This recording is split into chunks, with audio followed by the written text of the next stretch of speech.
와우! 달슨의 라이브! 영입 당시에는 아시아 최고 이적료를 기록을 했지만 지금 생각해보면 거저 훔쳐온 거와 다름이 없는 최고의 영입이다. 누구에 대한 이야기일까요? 맞습니다. 토트넘 손흥민 선수에 대한 이야기입니다.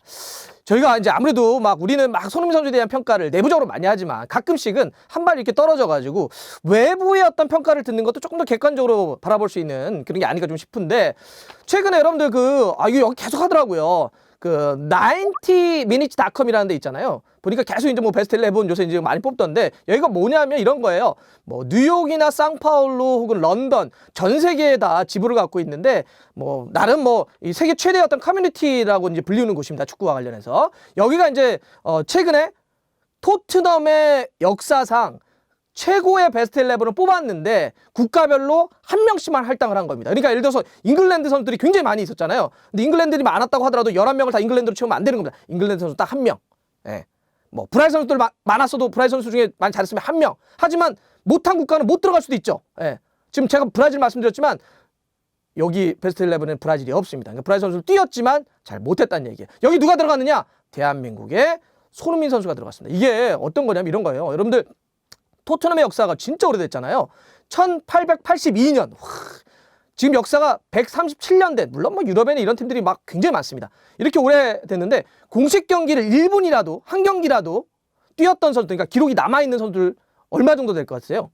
토트넘에 137년의 역사 동안 693명의 선수들이 토트넘에서 뛰었습니다.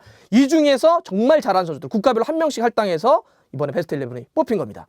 참고로 이번 시즌만 하더라도 토트넘의 1군 스쿼드는 지금 예를 들어서 뭐 웨일스나 스코틀랜드는 영국 연방이긴 하지만 그냥 별도의 국가라고 놓고 봤을 때 11개국에 있는 선수들이 뛰니까 사실 국가별로 할당 한 명씩 해가지고 베스트 11 역사상 뽑았을 때 여기 들어간다는 게 쉽지 않은데 손흥민 선수가 여기 포함된 거죠. 자, 그러면 90minutes.com에서 뽑은 일단 베스트 11 제가 좀 설명드리겠습니다. 자, 골키퍼 프랑스의 요리스입니다. 그리고 왼쪽 수비부터 카메룬의 아수 에코토, 약간 조금 약하죠? 그다음에 센터백에 콜롬비아 출신의 다비손 산체스. 네. 또 한 명인 센백은 벨기에의 알도 웨이럴트. 그다음 오른쪽은 아일랜드의 스티븐 카가 뽑혔습니다. 4-3-3으로 뽑았는데요. 미드필더 3명 말씀드릴게요. 크로아티아의 루카 모드리치. 뭐 설명이 필요 없습니다. 그다음에 떠날 때는 좀 아쉬웠지만 그래도 정말 있을 때는 임팩트 있었던 덴마크의 에릭센드 포함되어 있고요. 또 한 명이 네덜란드의 반더바르트. 반더바르트 좀 짧게 뛰었는데. 자, 반더바르트도 포함됐습니다. 네덜란드 선수들 중엔 혹은 있을 때 임팩트가 상당히 좋았다는 평가가 같아요. 앞쪽에 공격수 3명. 네, 웨일스의 가르스 베일이 뽑혔고요.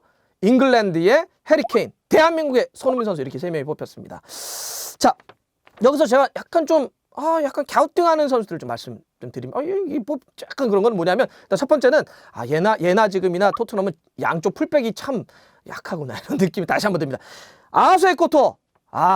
물론 가르스 베일이 있고 랜드락 감독 있을 때는 좀 중용되거나 좀 커뮤니케이션이 괜찮을 때가 있었지만 모르겠습니다. 일단 카메룬 티오를 받은 것 같긴 하는데 조금 약하지 않을까 싶고 오른쪽에 스븐카 같은 경우는 사실 꾸준했죠. 90년대 한 중반부터 2000년대 초반까지 좀 뛰면서 그리고 여기 유스 출신이에요. 토트넘에 뭐 그런 것들이 막 작용된 것 같고 하지만 약간 좀 약해요. 그리고 사실 이영표 선수도 왼쪽에 있었고 오른쪽에 이제 제가 봐서는 카일 워커가 오른쪽에 뽑히는 게 능력만 너무 괜찮을 것 같은데 근데 카일 워커는 이제 잉글랜드 출신이기 때문에 그러면 잉글랜드 다른 포지션에 못 들어가잖아요. 한 명씩만 쓰기로 했으니까 아무래도 해리 케인 때문에 안 될 것 같아요.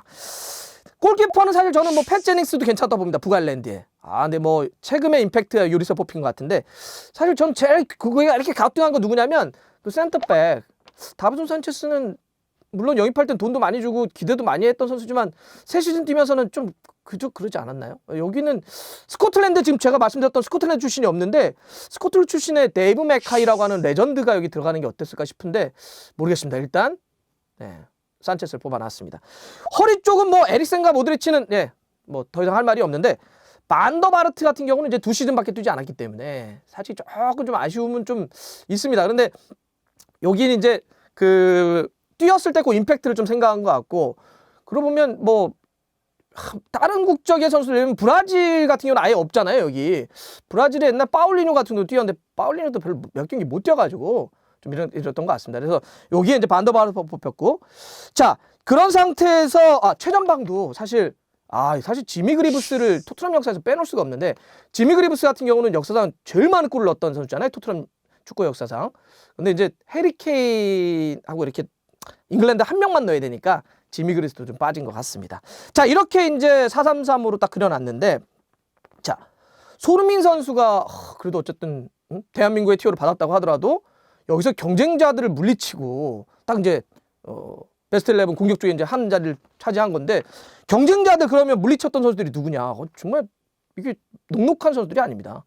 예를 들어서 프랑스의 다비드 지놀라라고 하는 선수도 있었잖아요. 그 다음에 독일의 위리겐 클린스만도 있었고요. 불가리아의 백작 베르바토프도 있었습니다. 아일랜드의 로비킨, 이런 사실 그 토트넘 역사에 다 좋은 공격수들이 많았는데 여기는 들어갔다는 거 아니에요. 물론 이제 이런 얘기는 할 수 있어요. 뭐 클린스만이라든지 지놀라는 너무 뛴 게 좀 별로 안 되잖아요. 뭐 그렇습니다. 그럴 수 있겠지만 또 아까도 했지만 임팩트라고 하는 거 놓고 또 평가할 수 있는데 어째 넘어섰다는 거고. 예를 들어서 로비킨은 좀 다르잖아요. 여기 지금 로비킨 같은 경우는 진짜 토트넘에 있어서 정말 오랫동안 뛰면서 보면 토트넘에서만 100골 넘게 때려 넣었으니까 122골을 때려 넣었어요. 이런 선수를 어쨌든 제치고 지금 손흥민 선수가 포함됐다고 하는 거니까 정말 대단하다 이런 생각이 들고요. 2015년 이제 가가지고 5시즌 동안 뛰고 있는데 손흥민 선수가 제가 그 뭐 프리미어리그 포함해가지고 시즌별로 얼마큼 때렸을까 5시즌 동안 평균으로 봤더니 반올림 해가지고 일단 시즌별로 지금 17골씩 때려놓고 있으니까 평균적으로 잡았을 때 이 정도면 사실 뭐 들어갈 만하죠. 대단합니다. 이런 생각이 좀 들고, 그리고 손흥민 선수는 지금 뭐 기록적으로도 굉장히 많은 스탯이 있는데 토트넘 역사 100년 넘는 역사에서 놓고 봤을 때 되게 의미 있는 기록이 뭐냐면 손흥민 선수가 지금 토트넘 소속으로 유럽 클럽 대항전에서 골을 넣은 게 바로 17골을 넣었는데 이 기록은요 해리 케인, 저메인 데포, 마틴 치버스에 이어서 토트넘 역사에서 4번째에 해당하는 이 골입니다. 그러니까 임팩트 같은 경우도 참 대단한데, 이런 어떤 수치적으로도 얘기할 수 있겠지만 저희가 이제 오늘 딱 말씀드리는 건 이 90minutes.com에서 요 손흥민 선수를 뽑으면서 평가했던 말들이 있어요. 제가 초반에 그런 얘기 했잖아요. 약간 외부에서 손흥민 선수를 어떻게 평가하는지 보는 것도 우리가 객관적으로 한번 떨어져서 손흥민 선수를 평가할 수 있는 잣대다라고 말씀드렸는데 그걸 한번 설명을 드릴게요. 뭐라고 이야기를 했는지. 첫 번째, 손흥민은 프리미어리그에서 가장 파괴적인 공격수 중에 한 명이다, 이렇게 표현하고요. 두 번째, 손흥민은 경기에서 가장 좋은 퀄리티를 보여주는 선수다, 이렇게 얘기합니다. 세 번째, 손흥민은 2015년 2200만 파운드, 현재 환율로 했을 때는 340억인데요. 아시아 최고 이적료로 이적을 했지만 지금 생각하면 거저 흠초원과 다름없는 최고형입니다. 싸게 데려왔다는 거죠. 그때는 막 아시아 최고 이적료 이렇게 이랬는데 지금 생각해보면 왜냐하면 지금 뭐 평가가 어마어마해졌잖아요. 이런 얘기고. 네 번째, 왜 이런 평가를 할 수 있느냐? 손흥민 선수의 능력을 얘기하는데 양발의 결정력 최고다. 그리고 윙과 두 번째 공격수까지 할 수 있는 멀티 능력 또한 정말 대단하다, 이렇게 얘기하고 있고요. 다섯 번째, 바로 이러한 능력이 합쳐져서 버니와 첼시전에서 넣었던 것처럼 혼자 힘으로도 팀의 어떤 승패를 가를 수 있는 뛰어난 능력을 갖고 있다, 이렇게 평가를 하고 있습니다.